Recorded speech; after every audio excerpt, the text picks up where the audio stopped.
For the record, the members of the House of Representatives implicated by the disguised spouses, as well as Congressman Martin Romualdez and Congressman Eric Yap, cited by Mr. Orly Gutesa, were invited to attend this hearing. Incumbent congressmen were invited through a letter dated 12 November 2025 to Speaker Faustino Boji D. III of the House of Representatives. Now, according to Speaker D, the members will not be appearing before the committee today in order to avoid any possible prejudice to the ongoing investigation and eventual findings of the ICI, Independent Commission for Infrastructure, given that the invited members have already submitted themselves to its jurisdiction and proceedings. Mr. Saldico was similarly invited to appear before this committee. However, his lawyer, Attorney Rui Alberto Rondain, replied that Mr. Co is unable to attend, citing that he is still overseas due to medical reasons. Let me state clearly that this committee takes strong exception to the statement made by Attorney Rondain. Specifically, his apprehension, and I quote, "I'm apprehensive that any statement he," referring to Mr. Saldico, "may give before the committee will, at best, preempt any defense he may set up." Our invitation was directed to Mr. Co himself, not to his lawyer. Suffice it to say that Article 1, speaking of jurisdiction, Section 2 of the Rules of the Blue Ribbon clearly states, and I quote, "The filing or pendency of any prosecution or criminal action shall not stop or abate any inquiry to carry out a legislative purpose." Several of the invitees were also sent their excuse letters. Number 1, Jonathan Quirante of Quirante Construction. Excuse, needs to attend to personal operations and project sites affected by Typhoon Tino and needs more time to organize documents. Number 2, Yumir Villanueva of Top Notch Catalyst Builders. Excuse, prior engagement. Number 3, Engineer RJ Dumasig. Excuse, scheduled appearance at the DOJ at 1 p.m. today. The following also sent excuse letters based on alleged medical reasons. Engineer Gerard Opulencia, Regional Director, DPWH NCR. District Engineer Manny Bulusan, District Engineer, South Manila District Engineering Office.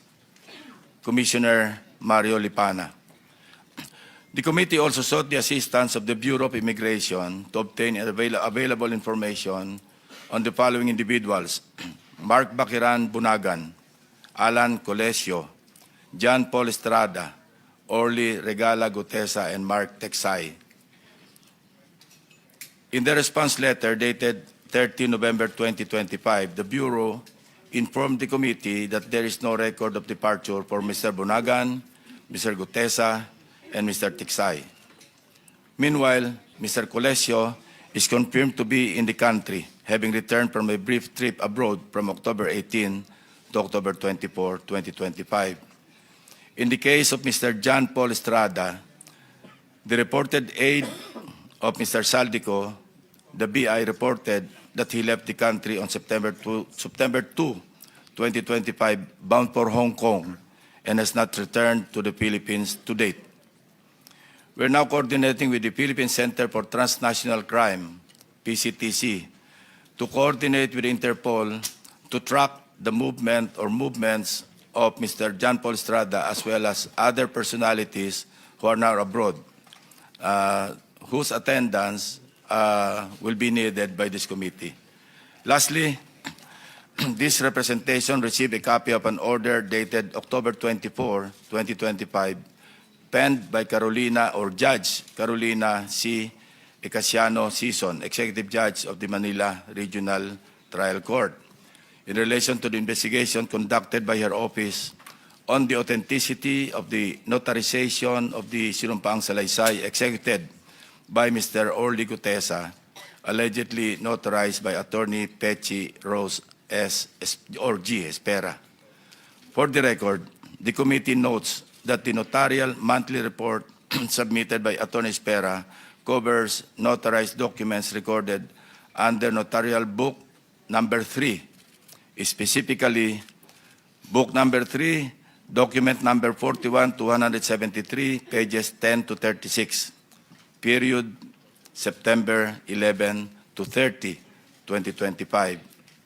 It is further noted that these details differ from those appearing in the sinumpang salaysay of Musgari Cutesa, which, on the other hand, indicates the following particulars. Book number 255, page number 51, or document number, 255, page number 51, book number 8, series of 2005.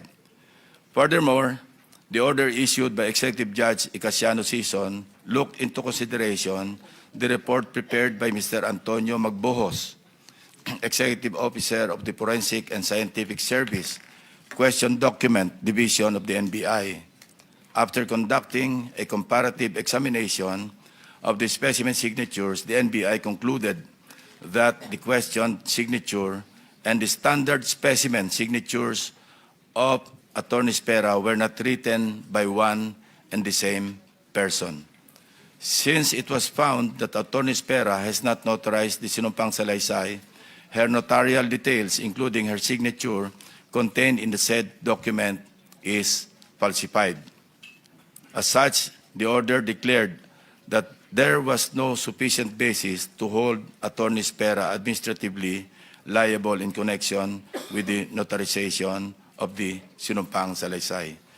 With that said, let us start. We will recognize again the members of the committee in the order of their arrival. And the first to arrive is, as usual, Senator Erwin Tulfo.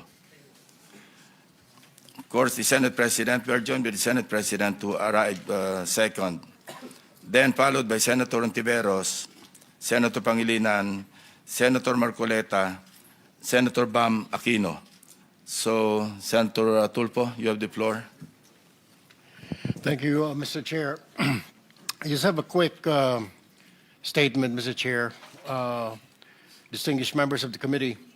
The Professor Wina Guerra of UP Center for Integrated and Development Studies in her policy paper, Flood Control Fiasco, the policy reckoning for accountability in the Philippines, revealed that our flood control failures stem not from lack of funds, but from absence of credible science, data, and accountability, and also, of course, of corruption. One of her recommendations is the revival of Project NOAA and its return to the Department of Science and Technology. Project NOAA once provided real-time hazards, rainfall, forecast, flood simulation, guided both national agencies and the LGUs. It is for this reason that I urge this committee to recommend the said policy, Mr. Chair. Thank you. Before anything else, we also invited, again, former Undersecretary Roberto Bernardo. He has submitted his supplemental affidavit to the Department of Justice, and we want to hear, for the record, his sinumpang salaysay as submitted, or supplemental affidavit. This is supplemental to the September 25 affidavit that he submitted likewise to the Department of Justice, which he also testified before this committee. So, Undersecretary Bernardo, you're recognized. Good morning, Mr. Chair and the honorable members of the Blue Ribbon Committee. Mr. Chair, may I be allowed to read an opening statement? Go ahead. How many minutes? 3 minutes lang po. Go ahead. Okay. Salamat po. Dear Senator Lacson and honorable members of the Blue Ribbon Committee, again, I am Roberto R. Bernardo, formerly an Undersecretary for Operations of the Department of Public Works and Highways. Today, I am once more before the Honorable Blue Ribbon Committee upon its invitation and consistent with my assurance during my first appearance last September 25, 2025 to fully cooperate in its ongoing investigation. I am here not only out of respect for the invitation of the Honorable Committee, more importantly, I am compelled to come clean because of my fear of God Almighty and my ardent desire for my countrymen to give me a chance to atone for what I have done and failed to do, for which I offer no excuse or justification. Nung ako'y nabanggit sa mga irregularidad na ito, ang una kong naisip ay manahimik tungkol sa nalalaman ko. Haharapin ko na lang ang mga asunto na isasampa sa akin. Ako ay aasa na lamang sa pamamagitan ng aking pananahimik ay makakakuha ako ng proteksyon mula sa makapangyarihan sa politika at maimpluwensyang mga personalidad na silang may pakana o kaya nagbigay daan sa mga irregularidad na ito. Gayunpaman, napagtanto ko na ang isang pagkakamali ay hindi maaaring iwasto ng isa pang pagkakamali. At kung may maisang pamangkaso ay maaaring magtagal ito bago matapos. Sa aking pagkakaalam sa mga nakarang scam, tulad ng ilang kaso ng PDAF, mahigit isang dekada na ang nakalipas, hanggang ngayon ay dinidinig pa. Kawawa ang bayan. Hindi ko matiyak kung ang mga pangunahing may sala sa mga irregularidad na ito ay mapapatawan ng kaukulang parusa sa lalong madaling panahon. Gayunpaman, umaasa ako na sa pamamagitan ng kasulukuyang mga pagdinig ay makakabuo ang ating mga mambabatas ng kaukulang batas na hindi lamang tutugon sa epekto ng mga maanumalyang gawain ito, kundi na rin makakapigil sa pag-ulit nito. The magnitude of the irregularities and how this have gravely affected and will affect our nation and its citizens cannot be overemphasized. I am committed to disclose everything that I know regarding these anomalies, particularly the complicated and ingenious ways by which these were carried out and perpetrated all these years. This, despite the serious threats to my personal safety and that of my family and loved ones. Mula sa aking paninilbihan bilang isang mababang laborer hanggang ako'y naging isang undersecretary, napag-alaman ko na ang profesional na kakayahan at integridad ay maaaring hindi sapat upang matiyak ang tagumpay sa profesional na karera ng isang tao. Nakapaloob sa isang tiwaling sistema kung saan ang isang tao ay pinangakuan ng biyaya o kaya'y pinipilit na lumahok sa mga irregularidad.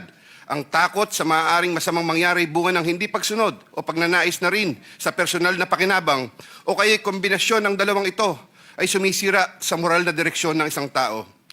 Lalo na kung ang mga dapat na may pangunahing kakayanan na humadlang sa masamang gawain ay siya ring may pakana nito at nagbibigay daan dito. Naniniwala ako na hindi lamang ako ang nakaranas sa sitwasyong ito. Nakikiusap ako sa mga nasa ganitong kalalagayan na magtiwala sa kinauukulan at lumantad na at makipagtulungan sa kasalukuyang investigasyon. In connection with my application for coverage as a state witness under Republic Act No. 6981, I have earlier submitted to the Department of Justice a second supplemental affidavit, further clarifying my previous disclosures on the government flood control and other infrastructure projects subject of the present proceedings. Once again, with the assurance of the Honorable Committee that my rights and benefits under RA 6981 shall be respected, I will be submitting the second supplemental affidavit to the Honorable Committee with the prior authority of the Department of Justice through the Honorable Frederick A. Vida, Acting DOJ Secretary, as set out in an authority to disclose, which I am likewise submitting to the Honorable Committee. Thank you po. Proceed with your statement.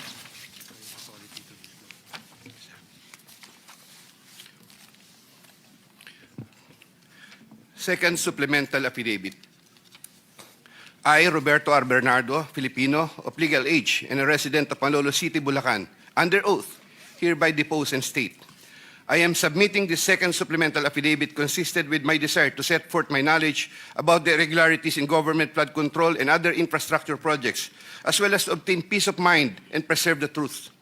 Among other factors, the contents of this second supplemental affidavit had to be violated by me by making reference to an assortment of personal notes and records, deep thinking, as well as confirming with persons certain details regarding the time, place, manner, and circumstances under which the events narrated hereunder occurred.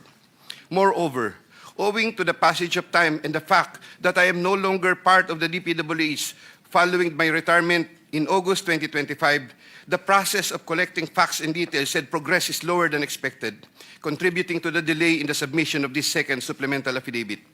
Also, I would like to make clear that while the facts narrated below are based on my direct personal knowledge and fortified by official DPWH records, the kickback scheme pertaining to the collection and handoff of the commitments to the relevant public officers occur practically without any paper trail. A statement of facts available to all, applicable to all. Over the decades that I worked for the DPWH, it has always been my philosophy to form good working relationships between and among my bosses and or superiors, inferiors and or subordinates, and other colleagues even without the promise or expectation of a reward or personal advantage. I would rather troubleshoot problems than develop enemies and immediately address all concerns. I would do this so that I can effectively perform my duties and responsibilities under the DPWH. Unfortunately, this professional orientation of mine has forced me to compromising situations that include the matters narrated hereunder. I reiterate my deep remorse and guilt for what I have done, and I am now animated by an honest desire to help rectify the institutional defects in the systems and operations, not only of DPWH, but also other government agencies, and help in developing lasting and meaningful reforms. I can confirm, based on my personal knowledge, that in some form or another, and on various extents, based on current setup, each and every DPWH official, employee from top and down the line is buffeted with various avenues of corrupt acts and practices. This would include high-ranking members of the department, such as secretary, undersecretaries, assistant secretaries, regional directors, district engineers, bids and awards committee members, engineers, inspectors, and all the way down to laborers. This is also true for several top officials of other departments and or agencies, such as but not limited to the Department of Finance, Department of Environment and Natural Resources, Department of Health, Department of Education, Department of Agriculture, Department of Agrarian Reform, Department of Transportation, Philippine Charity Sweepstakes, Philippine Coconut Authority, etc. Moreover, I can confirm, based on my personal knowledge, that in some form or another, and on various extents, most proponents have their own designated contractors who will take on the projects for the former's benefit and advantage. Sometimes, other proponents would request me to suggest contractors for them who are known to me or referred to me by friends and other personalities. There are situations that national and local elected politicians would request me to source projects for them. If given more time and opportunity to review the records and confirm supporting facts, I may be able to particularize the details of these transactions and dealings. Senator Ramon Bong Revilla Jr. I have a close and friendly relationship with Senator Ramon Bong Revilla, and we go all the way back since the time of Amay Bisaya and Mayor Viseo, who first introduced me to the former legislator while I was still a district engineer in Laguna sometime in 2005 or 2006. We frequently meet in important social gatherings. Senator Revilla later on became a godparent of two of my daughters, while I became a godparent to one of his children. When Senator Revilla was incarcerated, I visited him several times at the PNP Custodial Center at Camp Crame. Because of our close relationship, Senator Revilla had asked me for assistance on several matters which I can no longer exactly recall at the moment because this happened a long time ago, and I presently don't have records to help me reconstruct the events. Sometime in the third quarter of 2024, Senator Revilla and I met where he asked me for a list of projects for funding, ostensibly to help him in his national campaign. When Senator Revilla asked me about the percentage of the commitment, I suggested either 20 or 25, to which Senator Revilla said 25%. Soon thereafter, also in the third quarter of 2024, I asked then District Engineer Henry Alcantara to prepare a list of projects, which he subsequently gave to me. The said projects are enumerated in a list here to attach as Annex A. Moreover, still in the third quarter of 2024, I also asked then District Engineer, but later Regional Director for NCR, Engineer Gerard Opalencia, to prepare a list of projects, which he subsequently gave to me. The said projects are enumerated in a list here to attach as Annex B. I had the list of projects totaling 1.5 billion submitted by Engineer Henry and Engineer Gerard, consolidated in one sheet of paper, and gave the same to Senator Revilla in the third quarter of 2024. With respect to the projects under the NEP and HGAB, I followed this up with Secretary Manny Bonoan upon request of Senator Revilla, who would also follow this up with Yusek Cathy Cabral.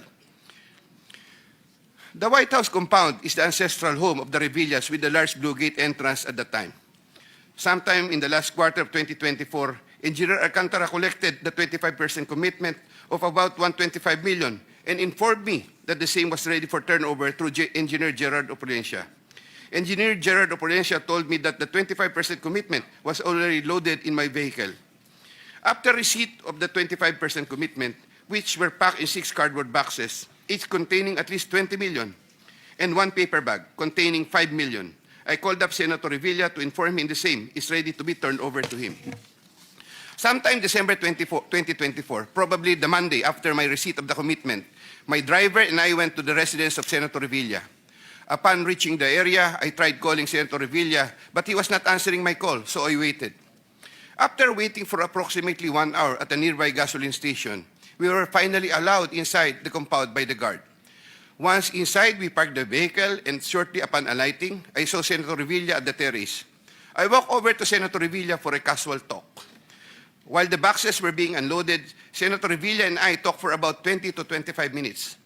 I asked him, "Sen, bakit hindi ka nangangampanya?" Senator Bong replied, "Okay naman pare, maganda results ng survey. Relax muna."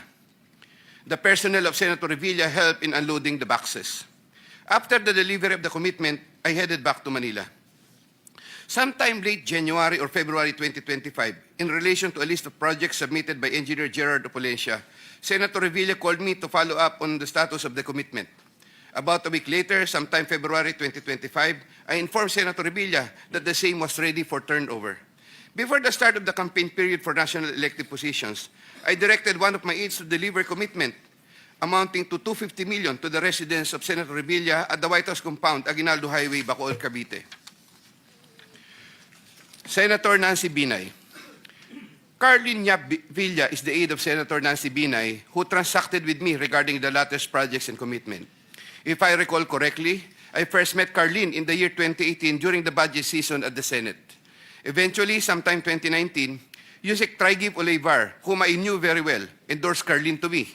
From then on, Carlin would contact me directly to follow up the status of different matters. Sometime fourth quarter in 2022, Carlin, claiming to act on behalf of Senator Binay, asked my help for the transfer of an assistant district engineer in Mindanao to another district, a request which I endorsed to Sec. Bunoan. Sometime during the third to fourth quarter of 2022, Carlin requested on behalf of Senator Binay for a list of projects worth around 1.882 billion with 12% commitment. The said projects are enumerated in a list here to attach as Annex C. I got 3% of 1.882 billion. I prepared a list of projects within my area of jurisdiction with the help of DPW's officials, but could not recall at this time exactly who among them gave me the list. But I can recall that it was Engineer Manny Bulusan who coordinated the collection of the commitment. Eventually, during the first quarter of 2023, the commitment was delivered to Carlin for Senator Binay in several tranches in Makati and Quezon City. But I could not recall at this time the details of the deliveries, but I undertake to submit additional information thereon. Sometime last quarter of 2023, Carlin again asked for Senator Binay a list of projects for inclusion and funding under the 2024 GAA, which I provided with the help of Engineer Gerard Opulencia and Engineer Henry Alcantara.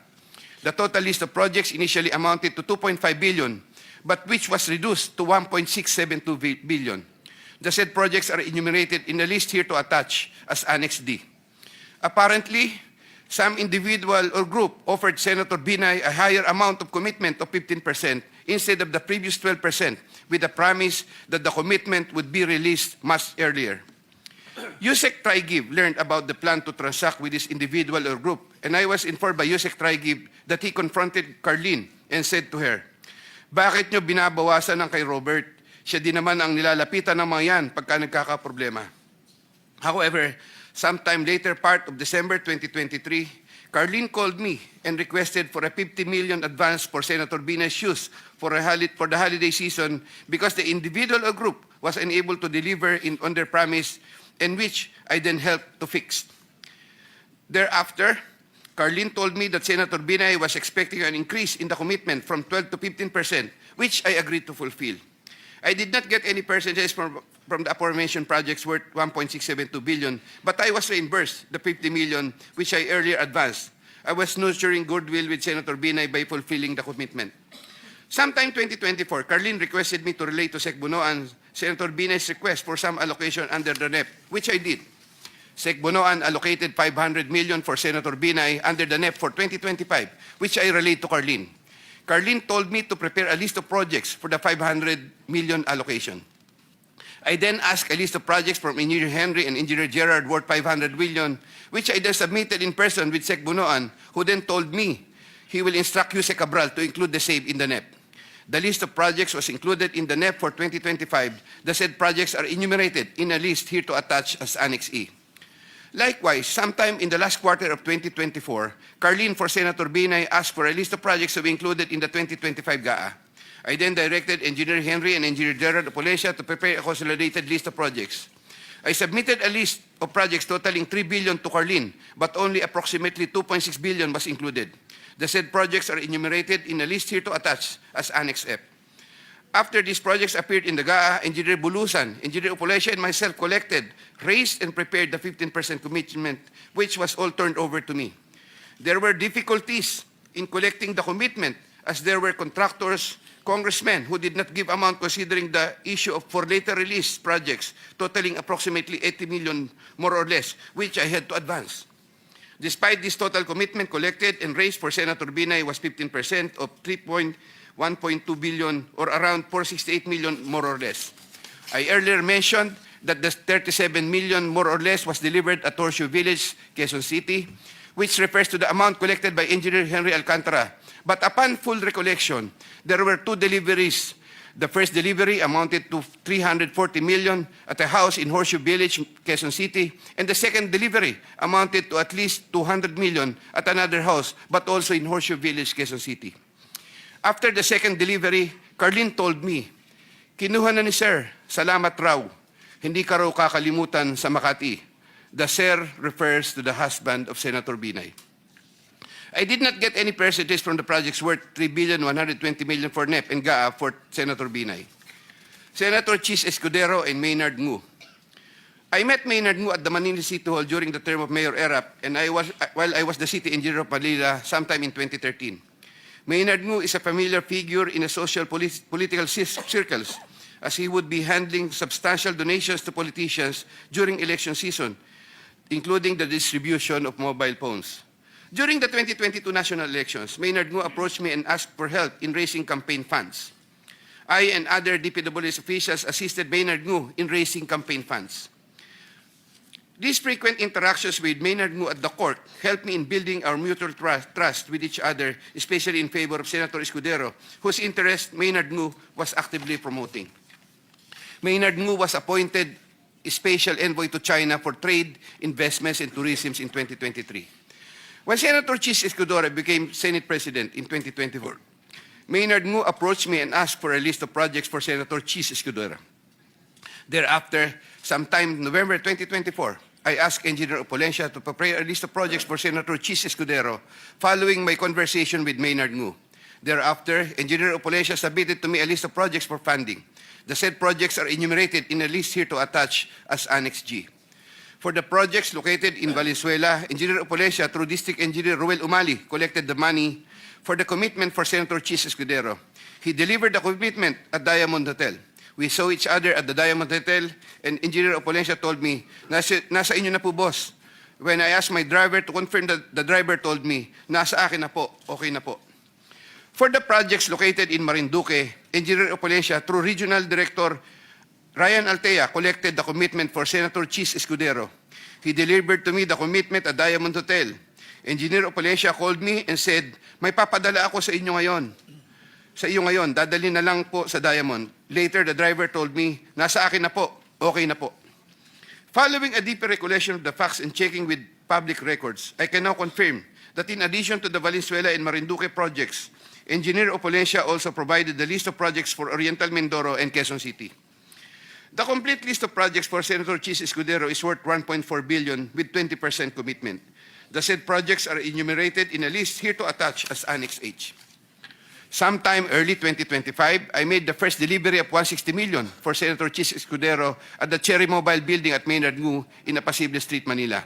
Thereafter, early 2025, I made the second delivery of 120 million for Senator Chis Escudero, also at the Cherry Mobile Building of Maynard Ngu.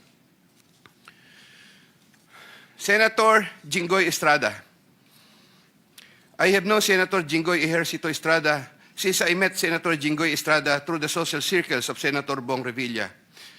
We usually had encounters during social gatherings of people in the movie industry. We developed a close relationship. Sometime in 2010, when I was Assistant Regional Director of DPW's Region 4A, Senator Jinggoy was backing me to become a Regional Director. When I failed to become a Regional Director, I applied for the position of City Engineer, and Senator Jinggoy was one of those who recommended me. When he was incarcerated, I would visit him, but sometimes together with then City Mayor Joseph Erap Estrada. Sometime in 2023, Senator Jinggoy requested Secretary Bunoan through me for projects worth 500 million. Secretary Bunoan agreed to give 450 million for the DPW's NCR building, which Yuse Cabral included in the NEP for 2024, with an 18% commitment for Senator Jinggoy. Senator Jinggoy called me sometime in the third quarter of 2024 and asked me to request the amount of 1 billion from Sec Bunoan. Senator Jinggoy said, "Tulungan mo na lang ako dyan kasi marami pa akong tutulungan sa eleksyon." I replied, "Okay na ba ang 25% Sen?" Sen Jinggoy responded, "Okay na ang 25%. I relayed to Sec Bunoan the request of Sen Jinggoy. The former then asked me to prepare a list of projects for the latter. In turn, I asked Engineer Gerard Opalencia for a list of projects. When Engineer Opalencia gave me the list, I gave it to Secretary Bunoan, who told me that he will give the same to Yuse Cabral and that the latter will take care of it. At the moment, I cannot locate the list or a copy thereof. Later on, I saw that some of these projects totaling 500 million and included in the list I gave to Sec Bunoan were listed in the NEP for that year. These projects, as appearing in the NEP, are enumerated in a list here to attach as Annex I hereof. Thereafter, Senator Jinggoy called me and asked me what happened to the difference of 500 million. I relayed this to Sec Bunoan. The latter replied that he will prioritize the matter as soon as there is available funding. Subsequently, I found out that the projects totaling 200 million were included in the SGAB for 2025. These projects, as appearing in the SGAB, are listed Annex J hereof. However, Senator Jinggoy called me again for the difference of 300 million to complete the 1 billion project value that was requested. During the BICAM, projects worth 750 million were again included in the projects to eventually form part of the 2025 GAA. The said projects are enumerated in a list here to attach as Annex K. The total budget for the projects which appeared in the 2025 GAA is approximately 1.45 billion, more or less. After Engineer Opalencia collected the 25% commitment, approximately 360 million, and delivered the same to Diamond Hotel in Manila. Thereafter, I tasked my driver to deliver the boxes to Sen Jinggoy at the Archaga building in San Juan City. Senator Jinggoy personally confirmed to me his receipt of the commitment and thanked me for the same.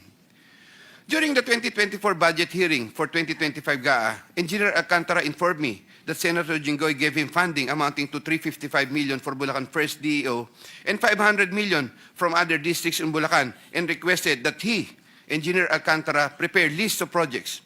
The said projects are enumerated in a list here to attach as annexes L and L-1 respectively. Later on, sometime in the first quarter of 2025, Senator Jinggoy asked me to get the 25% commitment for the aforesaid list of projects from Engineer Alcantara. Engineer Alcantara then delivered to me the 25% commitment, approximately 213 million, which I delivered to Senator Jinggoy at the Archaga building in San Juan City. Senator Grace Poe. Sometime third quarter of 2024, J.Y. De La Rosa, a staff of Senator Grace Poe, requested Sec Bunoan through me if Senator Grace Poe can be accommodated in the DPW's NEP. Sec Bunoan told me there is a 500 million for Senator Grace Poe and instructed me to ask the Senator for a list of projects. J.Y. De La Rosa told me to coordinate the matter with Mrs. Patron, a contractor. Mrs. Patron told me to prepare the list. Upon my instructions, Engineer Gerard Opalencia submitted a consolidated list of the following projects, 1 in Laguna and 3 in NCR. These projects are indicated in the list here to attach as Annex M. Thereafter, the list of projects was included in the NEP by Sec Bunoan through Yusek Cabral. Later on, the said projects appeared in the GAA for 2025. There was a 20% commitment collected for Senator Grace Poe. Mrs. Patron, a contractor, collected the commitment for Sen Grace Poe at Diamond Hotel from one of my aides. Congresswoman Mary Mitzi Kahayon Uy. There were projects released in Congresswoman Kahayon Uy's congressional district which I facilitated. I submitted projects being proposed by her to proponents for funding, the details of which I am still verifying and confirming at the moment. Congressman Florida Robes. There were also projects released in Congresswoman Florida Robes' congressional district, which I facilitated. I submitted projects being proposed by her to proponents for funding, the details of which I'm still verifying and confirming at the moment. Congressman Zaldico. In addition to my statements in my affidavit dated 25 of September 2025, I was told by Engineer Alcantara, Congressman Zaldi would from time to time deal also with engineers Gerard Pacanan, Gerard Opolencia, and Danny Villa. There were times Engineer Gerard Pacanan and Gerard Opolencia would give me certain amounts, supposedly from Congressman Zaldico. Yusek Traigib Olevar of David. In addition to my statements in my affidavit dated 25 of September 2025, I wish to add that I have known Yusek Traigib as early as 2010 when he was still a staff of Senator Bong Revilla. He is a common figure in budget deliberation hearings and by reason of which I had interacted with him on multiple occasions. Yusek Traigib then worked under the office of Senator Edgardo Angara and then later worked under the office of Senator Sani Angara. When Senator Sani Angara became a chairman of finance, Yusek Traigib and I would have several interactions as part of our work in budget preparations. When Senator Revilla was incarcerated with Senator Jinggoy Estrada, Yusek Traigib and I would frequently call each other so we can help look after the welfare of concerns of Senator Revilla, whom I visited several times with Senator Jinggoy Estrada while they were in detention. Aside from the details I had earlier mentioned in my affidavit dated 25 of September 2025, Yusek Traigib and I also had transactions concerning Senator Angara between 2019 and 2024, where Yusek Traigib received deliveries representing 12% of the projects of Senator Sani Angara, while the latter was chairman of finance. As I previously mentioned in my affidavit dated 25 of September 2025, Yusek Olevar and I discussed the unprogrammed appropriations supposedly for the Office of the Executive Secretary.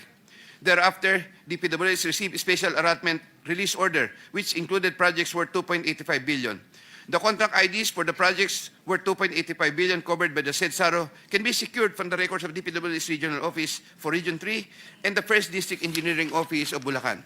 Moreover, in the unprogrammed allocation for 2025, there could have been an additional 12 billion more or less funding, which I am verifying and confirming at the moment. DPWH Secretary Mark Villar and Yusek Cabral. I was appointed Assistant Secretary of DPWH by former President Rodrigo Duterte in 2016 during the term of DPWH Secretary Mark Villar. As Assistant Secretary for Operations, I was assigned over the Visayas regions. While I was Assistant Secretary for Operations, I was introduced to Carlo Aguilar, a cousin of Sec Mark Villar. Yusek Cabral was already the Undersecretary for Planning Service when I became Assistant Secretary. As Undersecretary for Planning Service, Yusek Cabral was working closely with Sec Mark Villar for the allocation, listing, and budgeting of all the DPWH infrastructure projects. While I was Assistant Secretary, I was also later designated as Chairman of the Central Bids and Awards Committee, Central BAC. In the later part of 2017, I was promoted to Undersecretary of the DPWH during the incumbency of Senator Mark Villar and took my oath of office as Undersecretary before him. In the first quarter of 2018, I was designated as Undersecretary for Operations for NCR, 4B, and the 3 Visayas regions. Upon my request, I was replaced as Chairman Central BAC sometime in February 2020 because of political intrigues, as I was reportedly siding with then City of Manila Mayor Isko Moreno, who was vocal against then President Rodrigo Duterte. All of this time, the funding of all projects was cleared through Yusek Cabral for approval by Sec Mark Villar. From time to time, Yusek Cabral would ask me to submit detailed list of projects with regards to lump sum fund allocations of DPWH, which list she sometimes would approve herself or forward to Sec Mark Villar for approval. Among others, this included EDSA and other major roads, project allocations, maintenance of creeks and waterways, etc. The commission for these approved projects was 10% and divided as follows: 50% to Carlo Aguilar, presumably for Sec Mark Villar, 25% Yusek Cabral, 25% for myself. Undersecretary Maria Catalina E. Cabral.